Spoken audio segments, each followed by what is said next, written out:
Ronaldo's made his move. It's Ronaldo. Oh, sensational! El rebote para Enzo Fernández. Goal!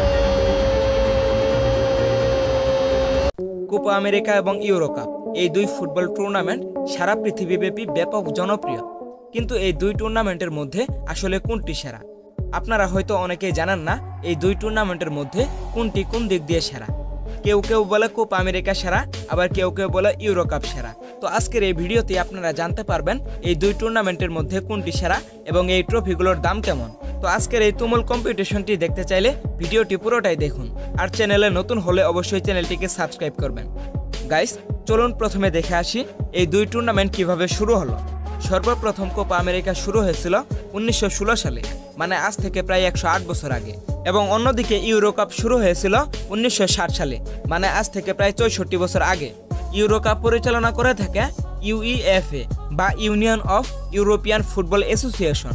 এই দুই টুর্নামেন্টের ইতিহাসের কথা বলতে গেলে প্রথম দিকে যখন কোপা আমেরিকা শুরু হয়েছিল তখন এর নাম দেওয়া হয়েছিল সাউথ আমেরিকান চ্যাম্পিয়নশিপ, কিন্তু পরবর্তীতে 1975 সালে এর নাম পরিবর্তন করে এর নাম দেওয়া হয় কোপা আমেরিকা।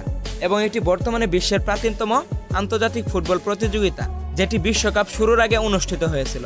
তাছাড়া এটি বিশ্বের তৃতীয় সর্বাধিক দেখা ফুটবল প্রতিযোগিতা। কোপা আমেরিকা এখন পর্যন্ত অনুষ্ঠিত হয়েছে মোট 47 বার, যার মধ্যে সবচেয়ে সাকসেসফুল দল হচ্ছে আর্জেন্টিনা এবং উরুগুয়ে, যারা 15 বার করে কোপা আমেরিকা জিতেছে। সর্বশেষ 2021 সালে আর্জেন্টিনা কোপা আমেরিকা জিতেছে এবং 2024 সালের কোপা আমেরিকাটা হয়তো আর্জেন্টিনায় জিততে চলেছে। কোপা আমেরিকা 2 থেকে 3 বছর পর পরে অনুষ্ঠিত হয়ে থাকে। এবং অন্যদিকে ইউরো কাপের কথা বলতে গেলে ইউরো কাপ 4 বছর পর পরে অনুষ্ঠিত হয়ে থাকে। এবং ফিফা বিশ্বকাপের পর এটিকে বিশ্বের সবচেয়ে জনপ্রিয় আসর বলা হয়ে থাকে। ইউরো কাপে মোট 28টি দল অংশগ্রহণ করে থাকে। তাছাড়া ইউরো কাপ খেলার জন্য যে কোনো দলকেই কোয়ালিফাই রাউন্ড পার করতে হয়। ইউরো কাপ এখন পর্যন্ত অনুষ্ঠিত হয়েছে মোট 16 বার, যার মধ্যে সবচেয়ে সাকসেসফুল দল হচ্ছে স্পেন। স্পেন এখন পর্যন্ত মোট 3 বার ইউরো কাপ জিতেছে। সবশেষ 2021 সালে ইউরো কাপটি জিতে ইতালি। তো কোপা আমেরিকা এবং ইউরো কাপের পার্থক্যের কথা বলতে গেলে কোপা আমেরিকার এখন পর্যন্ত 47টি আসরে অংশগ্রহণ ছিল 19টি দেশের। অন্যদিকে ইউরো কাপের 16টি আসরে অংশগ্রহণ করেছে মোট 35টি দেশ। প্রতিযোগিতা ও মানের দিক থেকে অনেক এগিয়ে রয়েছে ইউরো কাপ। 2021 সালের ইউরো কাপে অংশগ্রহণ করেছিল মোট 24টি দেশ। অন্যদিকে কোপা আমেরিকার প্রতিটি আসরে দক্ষিণ আমেরিকার মহাদেশের 10টি দেশ অংশগ্রহণ করে থাকে। তাছাড়া বাহিরের 2টি দেশ সহ মোট 12টি দেশ নিয়ে কোপা আমেরিকা অনুষ্ঠিত হয়ে থাকে। গাইস, এই দুই টুর্নামেন্টের প্রাইজ মানের কথা বলতে গেলে কোপা আমেরিকার তুলনায় ইউরো কাপ অনেক এগিয়ে। ফিফা বিশ্বকাপের পর অন্য যে কোনো আন্তর্জাতিক ফুটবল টুর্নামেন্টের দিক দিয়ে সবচেয়ে দামি কাপ হচ্ছে ইউরো কাপ। ইউরো কাপে 2021 সালে জয়ী দল প্রাইজ মানি পেয়েছে মোট 331 মিলিয়ন ইউরো।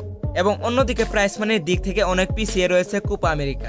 2021 সালে কোপা জয়ী দল মোট প্রাইজ মানি পেয়েছে মাত্র $23 মিলিয়ন, যা ইউরো কাপের তুলনায় অনেক কম। এবং গাইস, কোপা আমেরিকার জনপ্রিয়তার চেয়ে ইউরো কাপের জনপ্রিয়তা অনেক বেশি।